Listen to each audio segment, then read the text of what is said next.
you went onto calendar and you went onto new event. Calendar, new event, I'm creating test lesson. I've invited you. Okay. You can name a student of yours. Give me the student name. Take Lola. So if you start typing Lola, There she is. then you can literally, whichever one, you can click individual names and invite them. Okay. You set your time, so it defaults to 1 day. You don't want to do that. You don't want to have a time. So for our test, let's say 1 o'clock until 2:30, just so that we are in the time zone now. Okay. Okay. That's all you have to do. Okay. If you have a worksheet, for example, you can you can attach that down here. All right. So for this morning, for my year 10s, a lot of my lesson was a worksheet. So I sent the worksheet as an attachment. Okay. So that during the lesson, I could say, okay, students, you're listening to the lesson. Attached was the worksheet, so you can have a go as well. All right. Once you've done it, you title, invited your attendees, and you've done that, you just click send. Okay. That sends an email to the students, and in this case you as the student, to their school email account. Like we did the other day. So then Correct. they go in and they just Correct. click on the join. Okay. From there, so once that's, and you can set that up Okay. before the school day, the day before, whatever. All right. To actually join a meeting, okay, you can be in your emails. Okay, what I do is clicking the top left button there, all right, Okay. you go down to Teams, All right. and then within Teams, as you're about to see,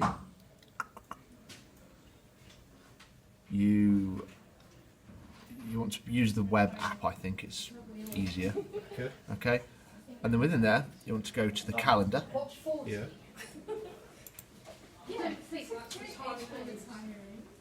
and what you'll notice on the calendar is our test lesson is there when it works.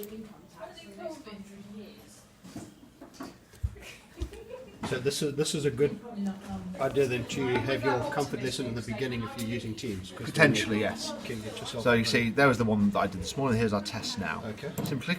Simply click on it, and it should give you an option to join. This is what I was doing last time. Remember when we were practicing? It was not. I don't know why it's not. So let me just change. Sometimes I don't know why. Sometimes simply updating the time. There you go. Then gives you an option. If there's a glitch with not saying join, what I found is change the timing of it. Maybe just make it half an hour later, Okay. and for some reason it works. Click join. All right. And then click join now again. Okay, and that will then connect you to the meeting. Now, if your computer has a webcam attached, which in year 10 it will do, It does it, yes. you might want to disable or enable those as you see fit. Okay. That's the webcam, All right. that's the microphone. Now, of course, on these PCs, none of those are available. Okay. For me, I always leave the microphone open because I like the students to So hear the my students voice, can hear you, yeah. but I always turn off the webcam. I'm not interested in them seeing me. Okay. Okay. Now, for this next bit, I'm going to need. Oh no, actually, that's okay. So when people have invited, or when people have joined, they'll show up in the participants bit here. Okay. Okay. Now there's some important options now you need to make. Up here, there you go. You want to click on that, and you want to go to Manage Permissions. Okay. That will open a new tab. There are two really important permissions on here you want to change. Who can present, and you want to change that to only me. Okay. And allow attendees to unmute. You want to change that to no. Okay. Because that way, once they're done, you can still leave that tab open. Once that's done, it means that you can mute people and they can't unmute themselves, so they can't talk at all. Yeah. Whereas otherwise, if you click mute, they can unmute themselves. Yeah. And in the year 10 rooms, where the monitors have the speakers built in, Creates. you want that feedback. off. Yeah. You want that off. Yeah, I saw that today when we were on it. When one of the students put their phone on, it created feedback. Exactly, yeah. But the girl that was coming in remotely was talking to me, and it wasn't creating feedback. The girl that was at home. Okay. So yeah, I don't know. But either way, it's sometimes better just to mute it altogether. okay.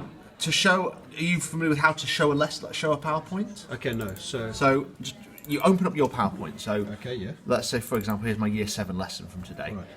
So separate to Teams now, just completely separate. You open up your lesson as if you were just teaching your lesson normally. Okay. Okay. So if that's a PowerPoint file, if it's a Word document, a PDF, image, whatever you're showing the students. Okay. And then within Teams, you click here. This open share tray. Okay. Okay. Then you want to go screen share, because you want to share your screen. Okay. And what you'll notice, you can share your entire screen if you want. But the problem is if you do that, it will show everything you can see, which isn't that useful. So what I do is I go to application window, and I specify I want to share that one. I'm just going to share my PowerPoint. Now what happens that way, okay, is that way, anyone who's joined the meeting will only be able to see that screen, including if I minimize it and drag it, they will not be able to see any of this stuff. They'll still only be able to see this screen here. Okay, so that way you can open Sims, you can go into your emails, you can do all the things you might want to do, but no one at home will be able to see it. They will only ever be able to see the window you've shared. Okay, so that's what I do. And then with the Year 10 boards, when you've got that in presentation mode, if you're able to write on the boards. Where did you get the presentation mode? So just like you would normally if you're presenting. Oh, okay. So just normal, just playing the normal, playing the presentation. Okay. You can write on the board, can't you, in the Year 10 rooms? If you do that, that will then also transfer back onto the phones. So that way, using your voice and verbally explaining what you're writing, they should be able to see your writing as well as hearing your explanation. Okay. Cool. That's all I need. Does that make sense? There's a lot of information there.